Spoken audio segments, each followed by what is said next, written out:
बंदी को मुक्त कर देता है राजा। इसी प्रकार परमेश्वर अपने राज्य से भ्रामिका शक्ति के राज्य में अवतरित होकर भगवत गीता के रूप में राहत देते हैं। देखिए भगवान प्रभुपाद जी कैसे कितने सरल तरीके से हमें समझाना चाह रहे हैं।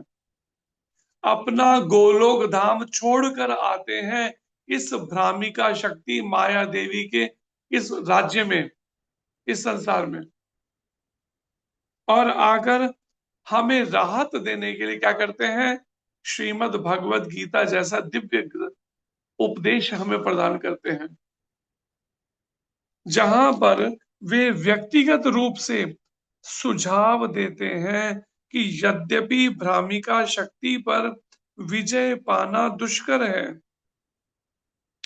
तो भी यदि कोई भगवान के चरण कमलों की शरण में आता है तो भगवान के आदेश से वह मुक्त हो जाता है। सारा पूरा का पूरा खेल क्या है, भगवान के चरण कमलों की शरण में आना, बस इसी के लिए तैयार नहीं है मन। बाकी सब करवा लो इसको, लेकिन बस इसी के लिए शरण में आने को तैयार नहीं है। शरण में आए हैं हम तुम्हारी, कृपा करो हे कृपालु भगवन, मेरी बिगड़ी दशा सुधारो, कृपा करो हे कृपा। भगवान के चरण कमलों की अगर शरण में कोई आता है तो भगवान उसी समय भ्रामिका शक्ति को आदेश देते हैं, इसको मुक्त कर दो, उसी समय। और शरण में आने में कितनी देर लगती है, प्रभुपाद जी से किसी ने पूछा भक्तों ने कि भगवान की शरण लेने के लिए हमें कितनी देर लगेगी, कितना समय उसमें, प्रभुपाद 1 मिनट, प्रभुपाद 1 मिनट। केवल हमने डिसीजन लेना है बस शरण में आने के लिए निर्णय। सीधे भगवान को नहीं जानते तो कोई बात नहीं, भगवान ने कहा मैं प्रमाणिक गुरु को भेज देता हूं, उसके माध्यम से मेरी शरण में आ जाओ। लेकिन अब प्रमाणिक गुरु तक भी जाने के लिए हमारे पास समय नहीं, अपनी व्यस्तताएं हैं दुनिया भर की। भ्रामिका शक्ति ने ऐसा उलझा के रखा है जीव को कि उसे शरण तक जाने नहीं दे रहा, प्रमाणिक गुरु तक भी ना पहुंच सके, उसको ऐसा उलझा के रखा। शरणागति की यह विधि माया के भ्रामक प्रभाव से छुटकारा पाने का उपाय है। शरणागति की यह विधि माया के भ्रामक प्रभाव से छुटकारा पाने का उपाय है ये।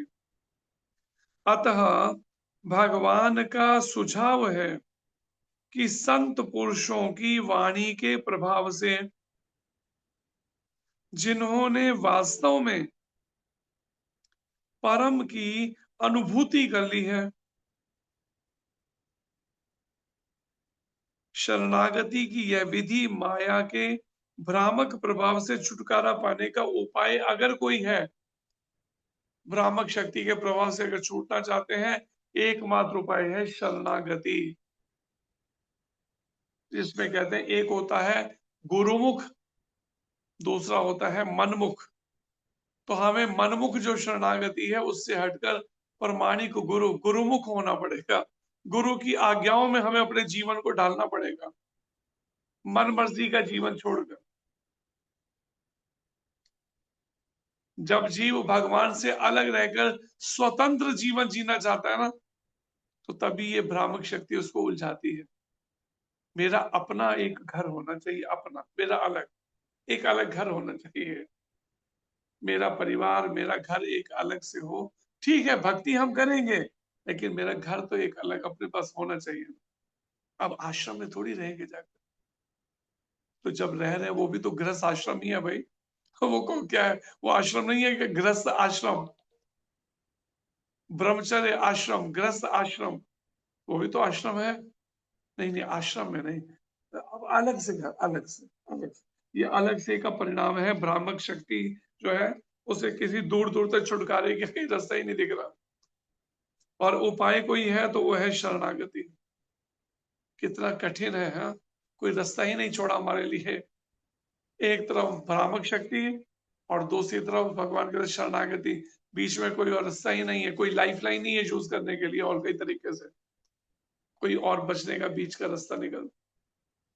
फिर कोई रास्ता है तो फिर है नरकलोक और 84 लाख योनि, हाँ, शरीरों के परिवर्तन।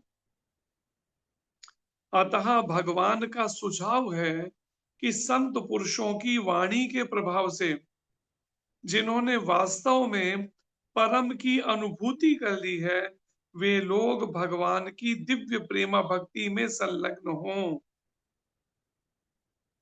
संत पुरुषों की वाणी के प्रभाव से क्या होगा? श्रवण करने से बार बार दिव्य प्रेममय प्रेमा भक्ति में संलग्न होने की प्रेरणा, तब कि मुझे भगवान की दिव्य प्रेम भक्ति में संलग्न होना चाहिए। बद्ध जीव को भगवान के विषय में सुनने के आस्वाद मिलने लगता है। बद्ध जीव को भगवान के विषय में सुनने में आस्वाद मिलने लगता है। जब हम बार बार सुनेंगे ना, भले एकदम शुरुआत में किसी को रस ना आए, लेकिन बार बार सुनने से धीरे धीरे स्वाद लगने लगता है। और इस प्रकार श्रवण करने से ही वह भगवान के प्रति आदर, भक्ति तथा आसक्ति के पद तक ऊपर उठ जाता है। श्रवण करने से क्या होगा? हम सोच रहे हैं खाली सुनी तो नहीं, से क्या हो जाएगा? प्रभुपाद जी बता रहे श्रवण करने से, सुनने से क्या होगा? भगवान के विषय में वह भगवान के प्रति उसके हृदय में आदर का भाव जागेगा, भगवान के प्रति और अधिक आदर, रिस्पेक्ट जागेगी। फिर हृदय में भक्ति जागेगी उनके प्रति, भगवान के प्रति, और फिर आसक्ति उसमें जाग जाएगी भगवान कृष्ण के प्रति। शरणागति विधि से सभी कुछ पूरा हो जाता है। अगर कोई शरणागति ले ले तो फिर सभी कुछ पूरा हो जाता है। जैसे 1 साल का बच्चा अपनी माता के शरणागत हो तो सारी आवश्यकताएं फिर माँ ही पूरी करती है। उसको ये नहीं होता कि हाँ थोड़ी सी माँ करेगी, बाकी के लिए मैं कुछ करूंगा जाकर, ना, सारी आवश्यकताएं फिर माता।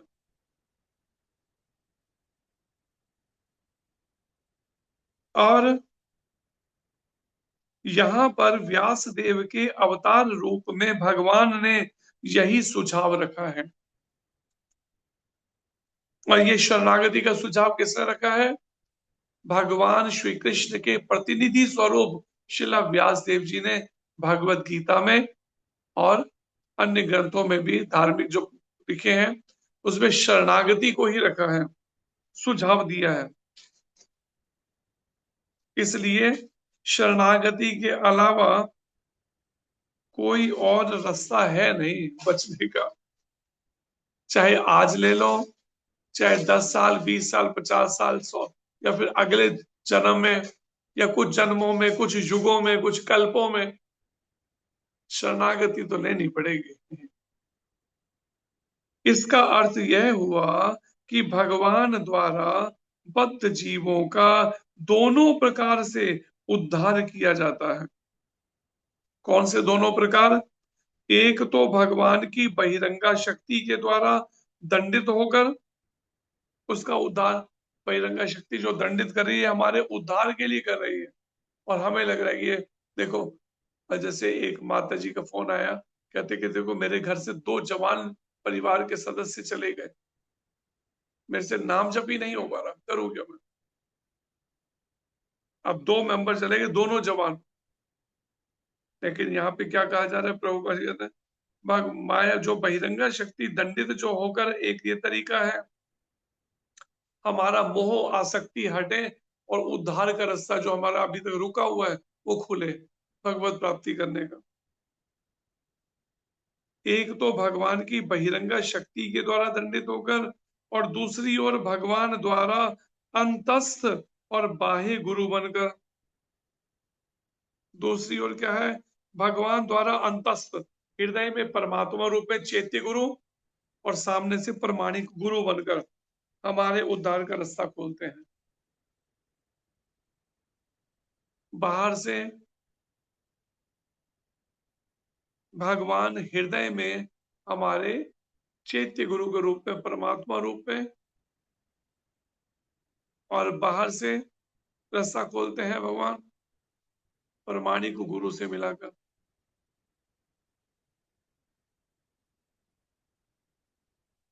फिर प्रभुपाद जी कहते हैं, बाहर से वे शास्त्रों, संतों तथा दीक्षा गुरु के रूप में गुरु बनते हैं।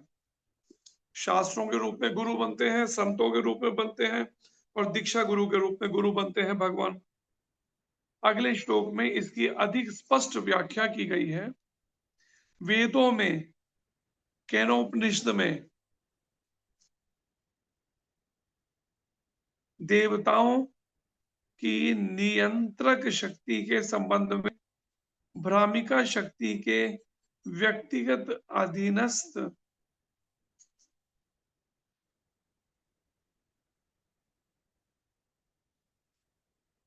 भ्रामिका शक्ति के व्यक्तिगत अधीक्षण की पुष्टि की गई है। यहाँ पर भी यह स्पष्ट कहा गया है कि जीवात्मा बहिरंगा शक्ति द्वारा व्यक्तिगत सामर्थ्य में नियंत्रित होता है। इस प्रकार जो जीव बहिरंगा शक्ति के नियंत्रण में आ जाता है, वह भिन्न रूप से अवस्थित होता है।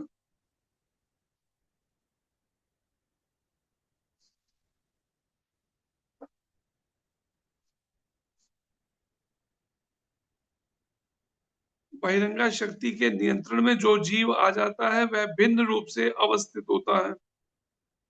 फिर भी भागवत के इस कथन से यह स्पष्ट है कि वही बहिरंगा शक्ति पूर्ण पुरुषोत्तम भगवान के समक्ष निकृष्ट स्थित पर रहती है।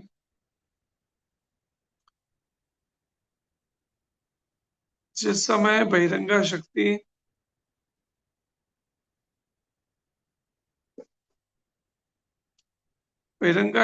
के द्वारा व्यक्तिगत सामर्थ्य में नियंत्रित होता है जीवात्मा, इस प्रकार जो जीव बहिरंगा शक्ति के नियंत्रण में आ जाता है वह भिन्न रूप से अवस्थित होता है। फिर भी भागवत के इस कथन से यह स्पष्ट है कि वही बहिरंगा शक्ति पूर्ण पुरुषोत्तम भगवान के समक्ष निकृष्ट स्थिति पर रहती है। पूर्ण व्यक्ति या भगवान तक भ्रामिका शक्ति पहुंच भी नहीं पाती,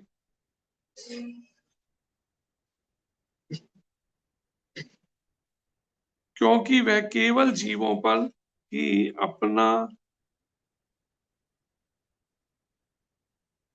अपना कार्य कर पाती है। अतएव यह तो मात्र कल्पना है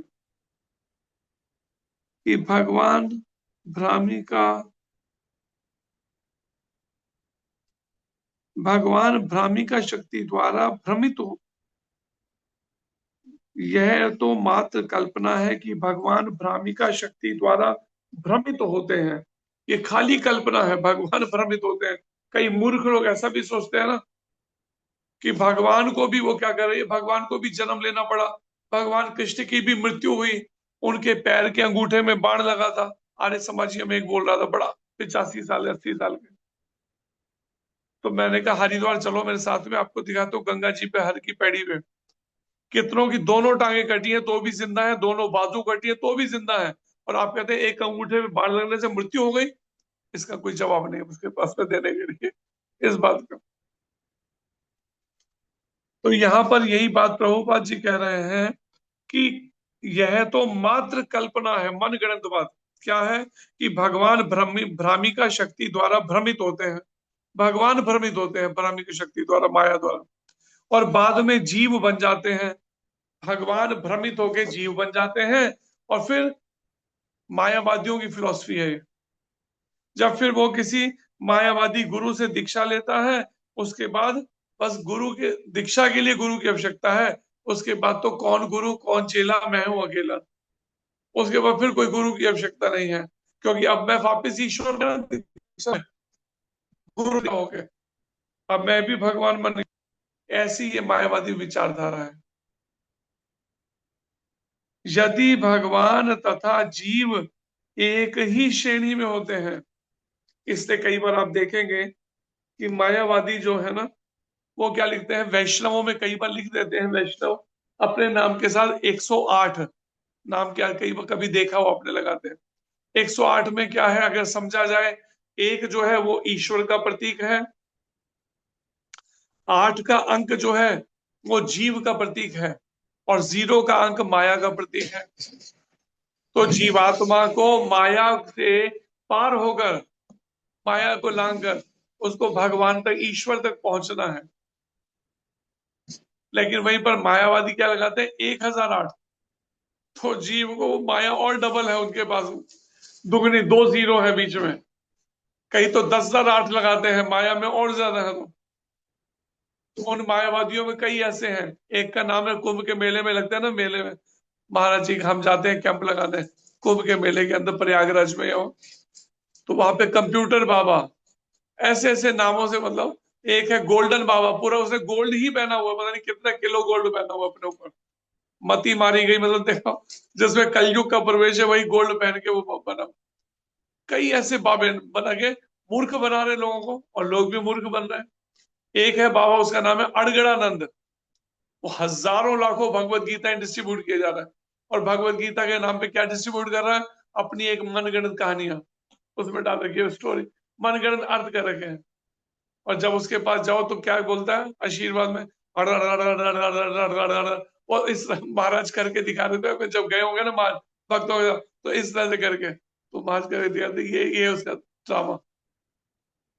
तो जो उनकी किताबों का प्रचार कर रहे थे, मैंने उसे रोक के पूछा कुंभ के मेले में, मैंने कहा पैसे कितने मिल रहे हैं, तो नहीं, महीने के हमें मिलते हैं इतने हजार रुपए, 6,000। तो हम अपना कर रहे हैं। तो मतलब 6,000 के लिए वो गलत किताबें ही बांटे जा रहे हैं लोगों को, और जो गांवों के लोग मिल रहे हैं, पढ़ रहे हैं, वो भटक रहे हैं उनके गलत, ये तमाशे चल रहे हैं। इसलिए अब इस्कॉन ने भी शुरू किया अपना यही कर तरीका सा, क्या, एक बड़ा ट्रॉला लेके अब कुंभ के मेले में भेजते हैं पूरा, जो पता है 26 टायर का या 28 टायर का होता है पूरा ट्रक, और उसके अंदर पूरी ट्रक के अंदर गीताएं भरी पड़ी हैं, और वहां पे 10-10 रुपए में गीता देते हैं, 10 रुपए में गीता, ये वाली जो बन रहे हैं। तो पहले स्पॉन्सर्ड करवा लेते हैं कुंभ के मेले के अंदर से, उसके बाद वहां 10 रुपए में बांटते हैं, उसके बाद 2 किताबें और फ्री देते हैं, एक दो किताब बस छोटी वाली प्रभुपाद जी, कि किसी तरह से हम भी प्रभुपाद जी के ग्रंथों को पहुंचाएं इन तक। एक बार इनके घर पहुंच गए, उसके बाद में बाकी फिर प्रभुपाद जी कहते मैं खुद ही कर लूंगा कर, क्योंकि वो टाइम बम है, उन्होंने ब्लास्ट करना ही करना है वहां पहुंचने के बाद, कोई ना कोई घर में पेम्बर बदलेगा। तो यहाँ पर प्रभुपाद जी कहते हैं, एक तो भगवान की बहिरंगा शक्ति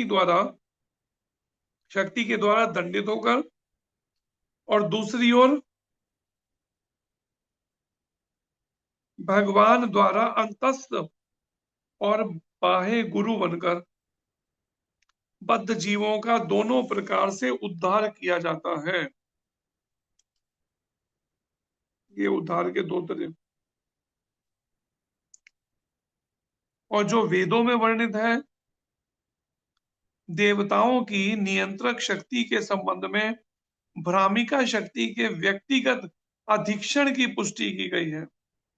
भ्रामिका शक्ति खुद व्यक्तिगत रूप से निर्देशन करती है, जो देवताओं की नियंत्रक शक्ति के संबंध में वेदों में वर्णन है। मतलब कितनी सीरियसली वो करती है, सोचो, हम कितने मस्त मौला बने हुए हैं, लापरवाह बने हुए हैं, लेकिन माया देवी खुद सामने बैठकर डायरेक्ट करवाती है कैसे इसको वशीभूत करना। यहाँ पे वर्णन है कि ये शक्ति किसकी है, ब्राह्मी वैसे देवताओं की नियंत्रक शक्ति है ये। देवताओं देवता जब किसी को नियंत्रण में करना चाहते हैं, तो अपनी इस शक्ति, भ्रामिका शक्ति का प्रयोग करते हैं। ये व्यक्तिगत रूप से अधीक्षण करती है। अधीक्षण मतलब चीफ बनकर खुद ही गाइड करती है किसको कहाँ पे रहना है, किसको फॉल डाउन कराने के लिए, पतन कराने के लिए, या इसका इस तरह की परीक्षाओं को लेने के लिए। यहां पर भी यह स्पष्ट कहा गया है कि जीवात्मा बहिरंगा शक्ति द्वारा व्यक्तिगत सामर्थ्य में नियंत्रित होता है। जीवात्मा क्या होता है? बहिरंगा शक्ति के द्वारा व्यक्तिगत सामर्थ्य में नियंत्रित होता है। इस प्रकार जो जीव बहिरंगा शक्ति के नियंत्रण में आ जाता है वह भिन्न रूप से अवस्थित होता है। जो बहिरंगा शक्ति के उसमें आ गया, अलग एक रूप से, भिन्न रूप से अवस्थित होता है। फिर भी भागवत के इस कथन से यह स्पष्ट है कि वही बहिरंगा शक्ति पूर्ण पुरुषोत्तम भगवान के समक्ष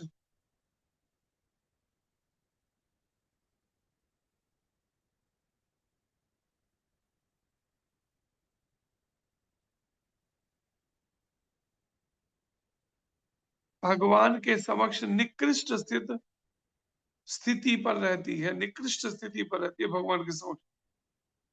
भले ही यहाँ पर इसका बड़ा बोलबाला हो बहिरंगा शक्ति का, महामाया का, लेकिन भगवान के सामने सबसे, मतलब जो नीचे की शक्ति है, सबसे निकृष्ट शक्तियों में गिनी जाती है ये माया देवी।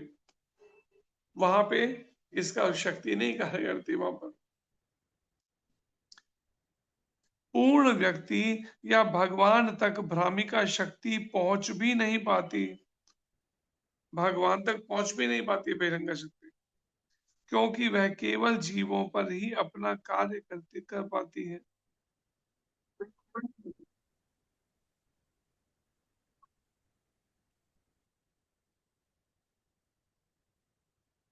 क्योंकि वह केवल जीवों पर ही अपना कार्य कर पाती है। अतएव यह तो मात्र कल्पना है कि भगवान भ्रामिका शक्ति द्वारा भ्रमित होते हैं।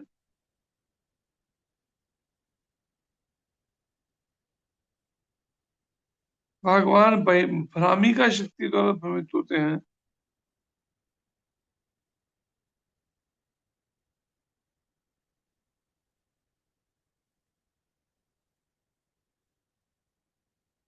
क्योंकि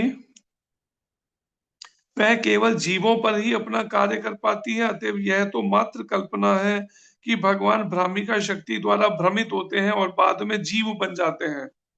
देखिए फिलॉसफी कैसी है ये मायावाद फिलॉसफी, कि भगवान भ्रामिका शक्ति द्वारा भ्रमित होते हैं और बाद में क्या है, भ्रमित होकर बाद में जीव बन जाते हैं।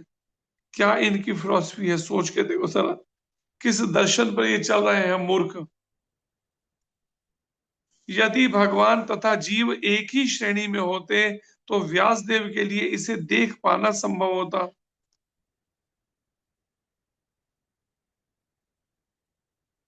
यदि भगवान तथा जीव एक ही श्रेणी में होते तो व्यासदेव के लिए इसे देख पाना संभव होता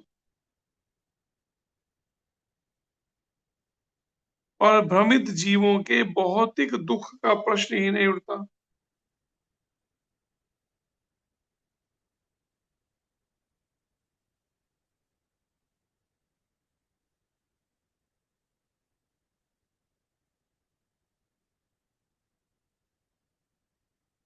आगे फिर प्रभुपाद जी वर्णन करते हैं।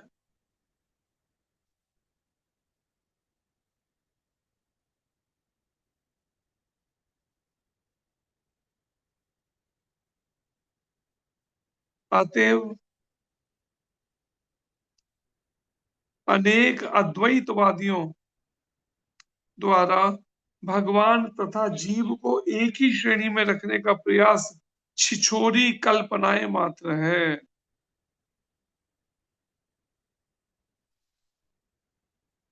तो ये जो है एक खाली कल्पना मात्र है कि मेरे को,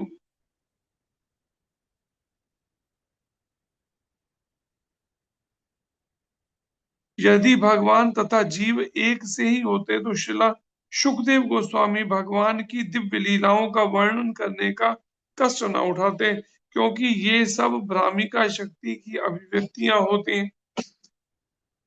प्रभुपाद जी कहते हैं ये सब भ्रामिका शक्ति की अभिव्यक्तियां होती, इसलिए सुखदेव गोस्वामी फिर कष्ट न उठाते भगवान की दिव्य लीलाओं का वर्णन करने का, जो उन्होंने उठाया 7 दिन 7 रातों तक।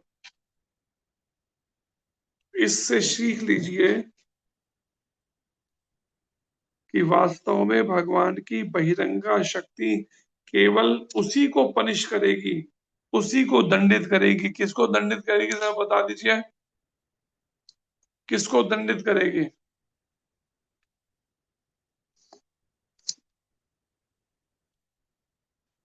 सोचते तो ऐसे हो जैसे बड़ा भारी कोई प्रश्न पूछ लिया, उसका आंसर ऐसे लगे सोच रहे। बोलिए पलक माता, किसको दंडित करेगी? हरे कृष्णा प्रभु जी, दंडवत प्रणाम। प्रभु जी, भगवान की बहिरंग शक्ति उसे दंडित करेगी जो कि माया में पड़ा होगा, जो अपने इंद्र सुख में पड़ा होगा। जो माया में या इंद्रिय सुख में पड़ा होगा उसको दंडित करेगी। ठीक है, या प्रीति माता आंसर ये चेंज कर रहे हो? हरे कृष्णा प्रभु जी, पंचांग प्रणाम। हरे कृष्ण। बद्ध जीव के उद्धार के लिए प्रभु जी दंडित करेगी दोनों प्रकार से।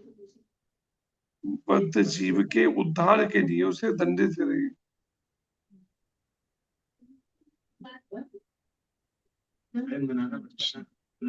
भावना माता, हरे कृष्णा प्रभु जी, दंडित प्रणाम। प्रभु जी, जीव को दंडित करेगी उसके सुधार के लिए।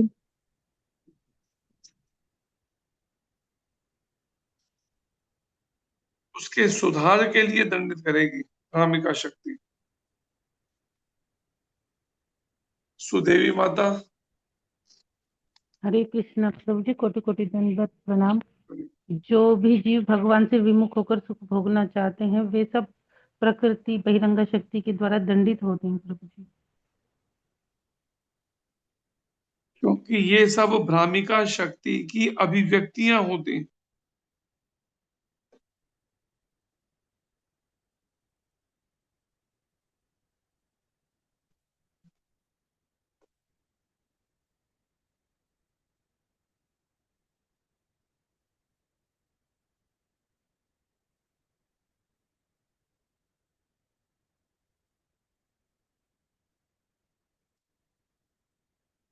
तो यही बात को विचार कीजिए जरा कि भगवान की दिव्य लीलाओं का वर्णन करने का कष्ट सुखदेव जी न उठाते यदि भगवान तथा जीव एक बराबर होते, एक समान होते। तो ये भी भगवान की माया शक्ति ही है, जो हम भगवान से अपने संबंध को किसी भी तरह से नहीं याद समझ पा रहे हैं। शक्तिमती माता बोलो। हरे कृष्णा प्रभु जी, दंडवत प्रणाम। हरे प्रभु जी, कृष्ण। ये मेरे को यही आंसर लग रहा था कि जैसे जो भगवान से बहिर्मुख होके बैठे हैं, अपना संबंध भूले बैठे हैं, उनको दंडित करेंगी, जो अपने को भोक्ता समझ रहे हैं।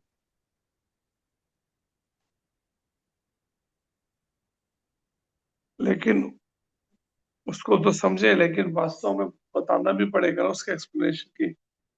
माया शक्ति जो है उसको भ्रमित करने के जो कारण है, मुख्य इससे बचने का रास्ता क्या है? ये बचने का मुझे भी रास्ता भटका दे। हाँ जी। यही है कि प्रभु जी हरि नाम करना, हरि नाम करना। और जो भी करना है शुभम जी। भगवान कृष्ण को शुभम करके। जी। हरे कृष्णा प्रभु जी, धन्यवाद प्रणाम। प्रभु जी, हरि। बद्ध जीव के सुधार के लिए, जिससे वो भगवान की शरणागति जल्द से जल्द ले सके। मुख्य बात है शरणागति लेने पर डिपेंड करता है। जब तक शरणागति नहीं ली तब तक समझिए कि वो भटकना है, और शरणागति ले ली तो समझो।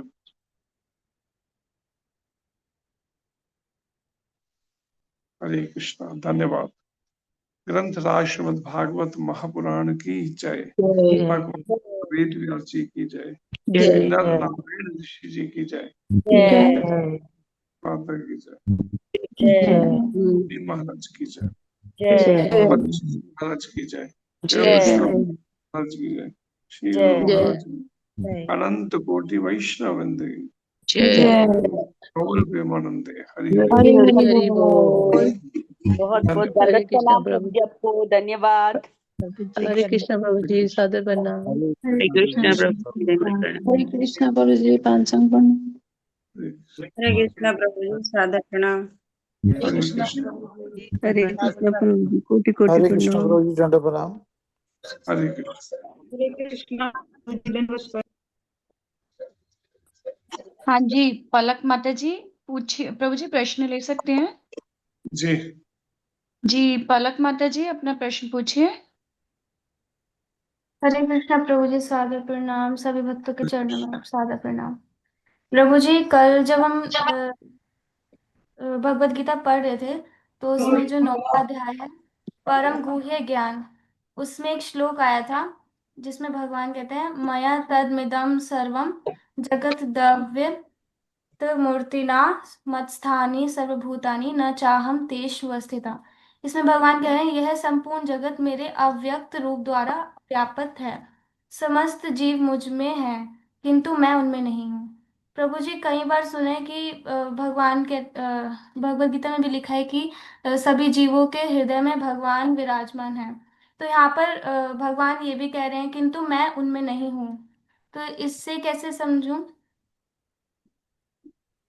भगवान कह रहे हैं परमात्मा रूप में सबके हृदय में हूँ, ये तो उन्होंने कहा भी है शब्द गीता के अंदर। बट लेकिन प्रभु जी, इस वाले श्लोक में ये लिखा है, यह संपूर्ण जगत मेरे अव्यक्त रूप द्वारा व्याप्त है। समस्त जीव मुझ में है, किंतु मैं उनमें नहीं हूँ। तो यहाँ पर एक और लाइन जुड़ गई ना, उसमें अर्थ बदल गया ना। वहां पर जो दूसरी लाइन, सेकंड वाली लाइन जुड़ी है, वो क्या बता रही है, जिसमें उन्होंने कहा है कि ये अव्यक्त, जो व्यक्त नहीं है, उस जगत की बात यहाँ पर 7वें वर्ण। कौन सा पैराग्राफ है, किस पेज पे?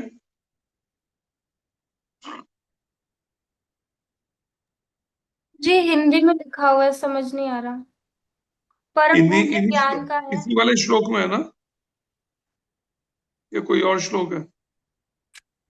हाँ जी, अध्याय 9 का।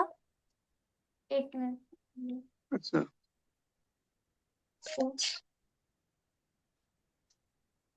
कौन सा श्लोक है अध्याय 9 का?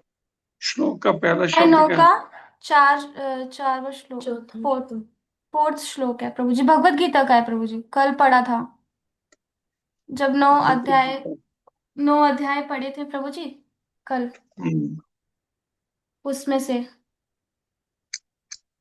गीता के ऊपर रखी हुई है अलग से रूम में ना, वहां पे क्लास ली थी कल। भगवान की ये सृष्टि जो है अव्यक्त, यहाँ पर शब्द है। दोबारा बोलो लाइन। प्रभु जी, इसमें बोल रहे हैं भगवान, यह संपूर्ण जगत मेरे अव्यक्त रूप द्वारा व्याप्त है। समस्त जीव मुझ में अव्यक्त है। गुणों द्वारा, अव्यक्त रूप द्वारा। अव्यक्त रूप द्वारा। अव्यक्त रूप कौन सा है भगवान का?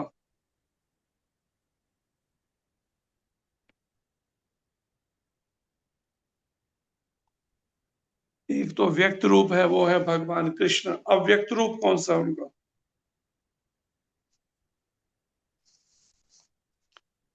जैसे अव्यक्त रूप है भगवान की अचिंत्य शक्ति के द्वारा भगवान पूरे संसार में सब जगह व्याप्त है, ब्रह्मांड में। अव्यक्त रूप द्वारा मतलब जैसे सूर्य की किरणें, इस तरह से अपने अव्यक्त रूप या चिंतन शक्ति द्वारा सारे संसार में व्याप्त है। बोलिए आगे। आगे रीड करो प्रभु जी। हाँ जी। समस्त जीव मुझ में है, किंतु मैं उनमें नहीं हूँ। समस्त जीव मुझ में है, इसको कैसे समझा जाए? भगवान के समस्त जीव मुझ में है, उसको एक तरीका तो समझने का है भगवान का विश्व रूप। विश्व रूप में अगर देखें तो सारे जीव भगवान के ही मुख के अंदर या उनके दिव्य शरीर के अंदर ही हैं। सब जीव मुझ में है और मैं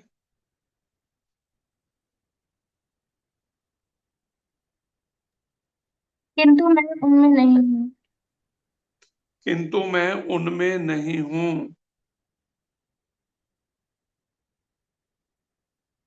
किंतु मैं उनमें नहीं हूं, उसको कैसे समझेंगे?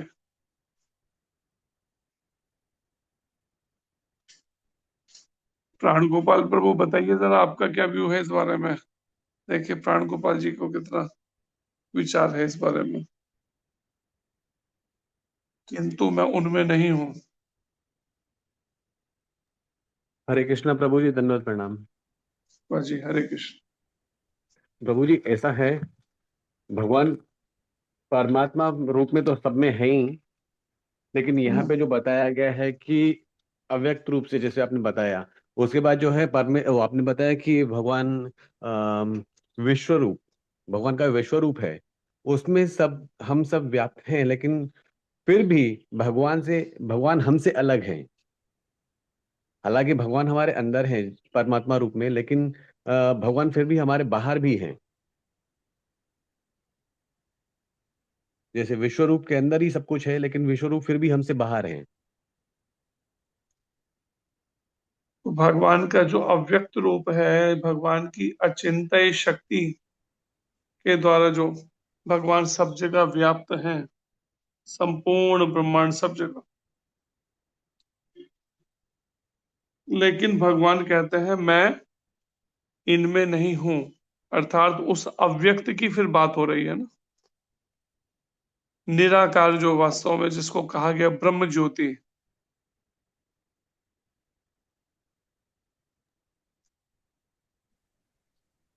प्रभु जी एक बार तात्पर्य साकार साकार ब्रह्म जो है भगवान श्री कृष्ण, उनसे तो अव्यक्त रूप निकला है, ब्रह्म ज्योति निकली, लेकिन ब्रह्म ज्योति से भगवान निकले हैं ये गलत है, ये अर्थ है इसका।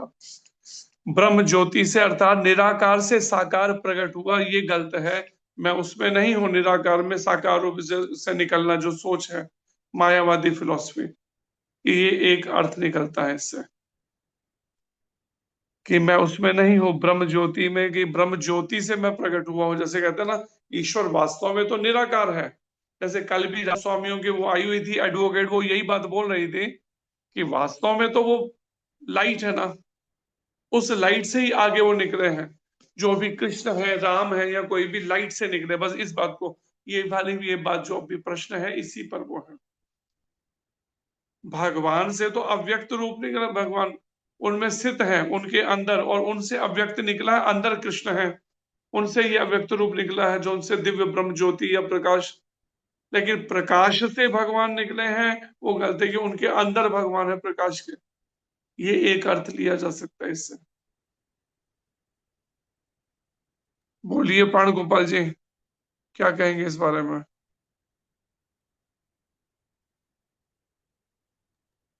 जी प्रभु जी, हरे कृष्णा। प्रभु जी, क्या ये जो आप बता रहे हैं, जी प्रभु जी, इसको दूसरा ऐसे भी समझाया जा सकता है कि जो जीव जो है भगवान से अटैच्ड है, लेकिन भगवान का अटैचमेंट नहीं है जीव से। देखिए ये तो पहले ही कह चुका, अभी भागवत में ही वर्णन आया था। वो कह रहे थे, मैं तो इतना उत्सुक हूँ इनके पास में कि कैसे मेरे पास लौट के आए। वो तो उतावले हो रहे हैं, हमसे भी ज्यादा उतावले हो रहे हैं भगवान तो। हम तो फिर खोए हुए हैं, भगवान कहते हैं मैं खोया हुआ थोड़ी हूँ, मैं तो उत्सुक हूँ मिलने। अभी आया था ये लाइन आई थी। भगवान हमसे मिलने के लिए उत्सुक है प्रभु जी, लौट लेकिन वो लौट हमसे, मतलब हम उनके पास वापस लौट के जाएं, मतलब हम हाँ, अपने जो उसके पिता के पास में। उसके लिए भगवान, जी उसके लिए भगवान हमसे वो उत्सुक है, मिलने के लिए भगवान हमसे उत्सुक है, लेकिन ऐसा नहीं है कि भगवान का हमसे अटैचमेंट है पूरी तरह से।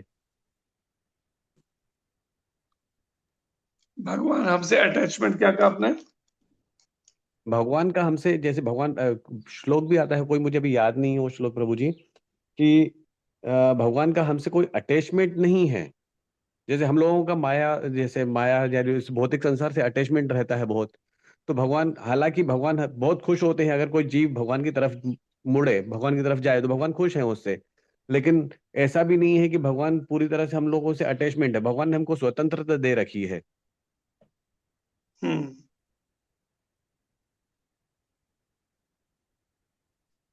आसक्त नहीं है, लेकिन आसक्त नहीं, हाँ जी। उनका एक स्नेहिल, जो वहां पे वर्ड है स्नेह, कि वो जी चाहते हैं, उत्सुक हैं कि ये सब जीव मेरे पास लौट के आए सब। जी, जैसे प्रभुपाद इसलिए ने कहीं पे लौटने के बताया लिए भी है। उन्होंने इंतजाम क्या किया है, मेरे पास लौट के उसका इंतजाम क्या किया भगवान ने? उसका इंतजाम किया भगवान ने, अपनी भ्रामिका शक्ति को लगाया है, जिससे हमें जल्दी जल्दी वो सुधारे, हम सुधरे और सुधर कर फिर दोबारा से उनके पास लौट के जाएं, उनके गोलोक वृंदावन धाम में। जी प्रभु जी, अभी अभी अभी अपन ने ये पढ़ा था कि भगवान अपनी भ्रामिका शक्ति को लगा रखा है इस काम के लिए ही, सुधार करने के लिए सुधार बद्ध करने के जीवों लिए। और चूंकि तो हम उनकी भगवान बुरी की आदतें वो शरणागति छुड़ाने के लिए। भगवान के शरणागत नहीं होते, जो अभी आपने प्रश्न पूछा था उसमें यह था कि क्योंकि हमने भगवान की शरणागति नहीं ली है, इसलिए हमारे ऊपर भ्रामिका शक्ति जो है वो अटैक करती है, हम क्योंकि शरणागति से दूर हैं। इसलिए मुख्य जो है वो है शरणागति।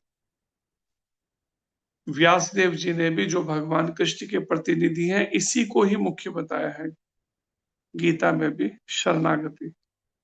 माम एकम शरणम व्रजः, इसका यही अर्थ लिया जा सकता है कि वास्तव में भगवान तो है उस अव्यक्त, जो भगवान का ये सृष्टि या अव्यक्त में, अव्यक्त क्या है आगे शब्द पलक माता? प्रभु जी पूरा पढ़ देते हैं। यह संपूर्ण जगत मेरे अव्यक्त रूप द्वारा व्याप्त है। समस्त जीव संपूर्ण मुझ जगत में। मेरे अव्यक्त रूप द्वारा व्याप्त है। हाँ जी। अव्यक्त रूप जो भगवान का है वो है ब्रह्म ज्योति, या ये जी। जिसमें उसके द्वारा व्याप्त है ये। जी।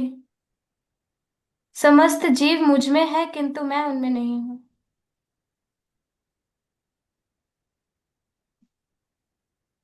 और अव्यक्त रूप वैसे देखा जाए तो भगवान का जो विश्व रूप है वो भी शाश्वत नहीं है ना, तो उसको भी कहा जा सकता है एक तरह से, क्योंकि वर्णन है उसमें, प्रभुपाद ने वर्णन किया ये शाश्वत नहीं है, सदा नहीं रहता ये विराट रूप। हरे कृष्णा प्रभु जी इसी में ना नीचे एक बहुत अच्छा एग्जाम्पल दिया हुआ है कि इसमें लिखा है, मैं सर्वत्र हूँ और प्रत्येक वस्तु मुझ में है, तो भी मैं पृथक हूँ। उदाहरण के तौर पे लिखा है, राजा किसी सरकार का अध्यक्ष होता है और सरकार उसकी शक्ति का प्रकट्य होती है। विभिन्न सरकारी विभाग राजा की शक्ति के अतिरिक्त और कुछ नहीं होते और प्रत्येक विभाग विभाग राजा की क्षमता पर निर्भर रहता है। तो भी राजा से ये आशा नहीं की जा सकती कि प्रत्येक विभाग में वह स्वयं उपस्थित हो। एग्जाम्पल साथ ही दे रखा है इस बात को समझाने के लिए कि कई सारे विभाग हैं, सब के सब राजा के ही उसमें निर्देशन में चल रहे हैं, लेकिन हर विभाग में वो जाए ऐसा वो नहीं है, उसमें कोई जरूरी कि उसमें।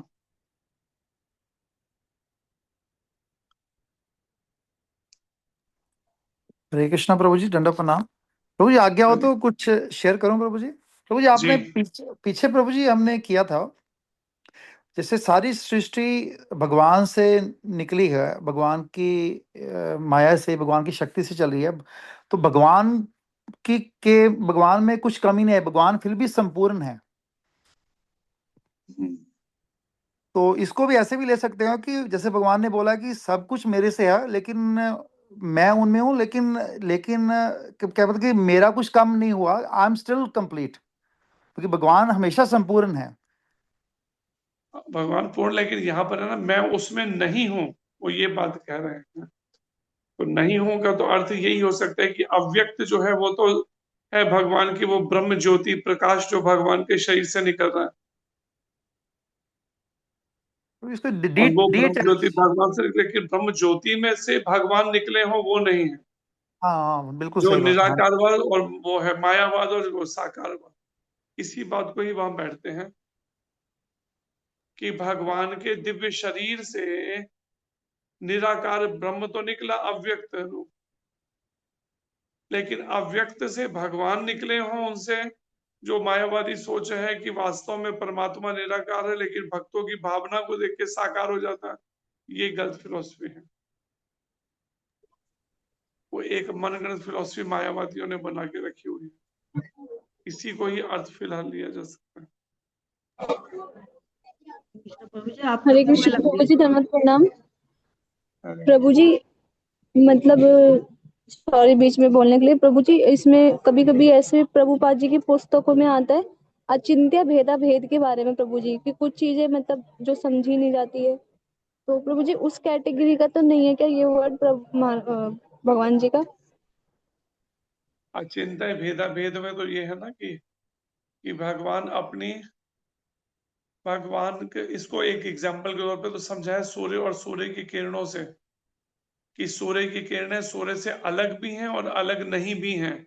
इसको कहा गया अचिंत्य भेदा भेद तत्व से समझ, इसके उदाहरण के रूप में। आप सूर्य की किरणों को सूर्य नहीं कह सकते, लेकिन किरणों का अपना अस्तित्व भी नहीं है सूर्य के बिना। सूर्य होगा तो किरणें होंगी। तो सूर्य से तो अव्यक्त किरणें निकली हैं, लेकिन किरणों से साकार सूर्य निकला है ऐसा नहीं है। यही बात बिल्कुल उस पर कही जा रही है कि उस अव्यक्त उस ब्रह्म ज्योति से भगवान बने हैं या ब्रह्म ज्योति से निकले हैं भगवान, वो नहीं है।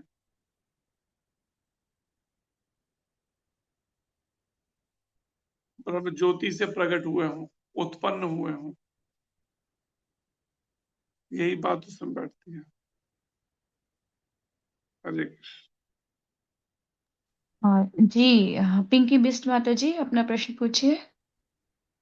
जी हरे कृष्णा प्रभु जी, धन्यवाद प्रणाम। प्रभु जी हरे कृष्ण। जब आप पढ़ा रहे थे तो प्रभु जी उस टाइम पे मैंने भी ये वाला प्रश्न नोट करके रखा था, तो इसी के बारे में काफी टाइम से जानना था। तो कभी कभी कुछ चीजें ऐसी होती थी जो क्लियर हो जाता था, बट ये वाला प्रभु जी से मतलब समझ में नहीं आ रहा था। और फिर इसके अलावा प्रभु जी जब आप मतलब कथा के बीच में ही कोई एक भगवान की लीला के बारे में बता रहे थे, धाम के बारे में, तो प्रभु जी उसमें ना मतलब ऐसा बताया भी जाता है कभी कभी कि जो भगवान का गोलोक वृंदावन धाम है, तो एक राधा कृष्णा वाला है जहाँ पे सभी गोपियां ये सब रहते हैं भगवान के साथ, और एक जो है हमारे भगवान गौर निताई का है मायापुर धाम प्रभु जी, जहाँ पे मतलब हरि नाम संकीर्तन होता है मायापुर के जैसे ही। तो प्रभु जी क्या मतलब इस तरीके से ये दोनों जो है ये एक ही समान से चलते हैं, या फिर मतलब इसको हम कैसे समझ सकते हैं प्रभु जी कि हम गौर निताई की इक्वल पूजा करने के इक्वल लिए बोला जाता है?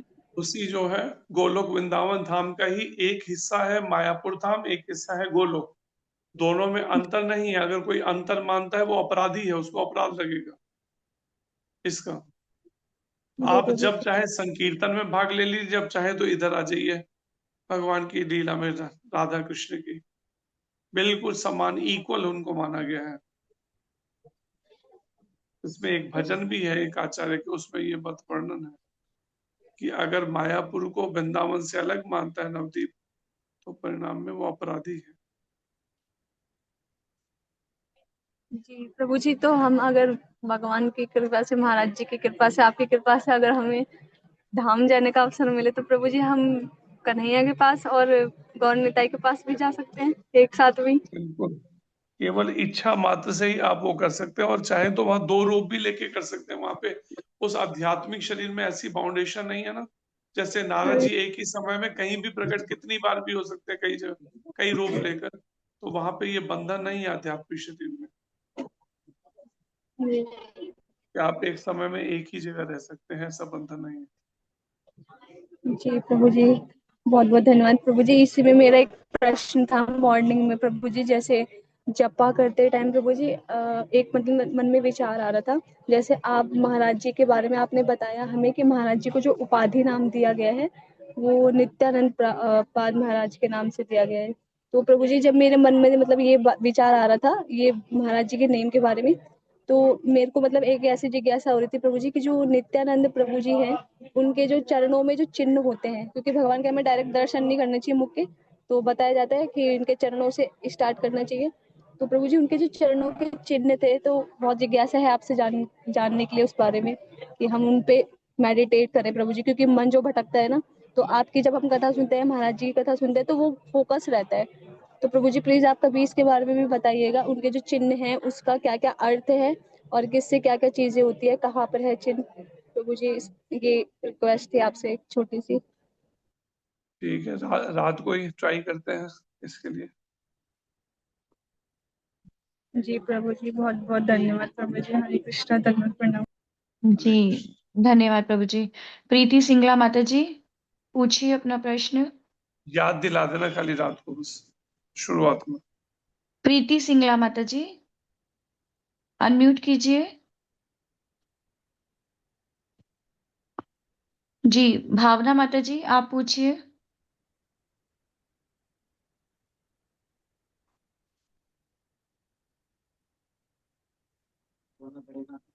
हरे कृष्णा प्रभु जी, पंचांग प्रणाम।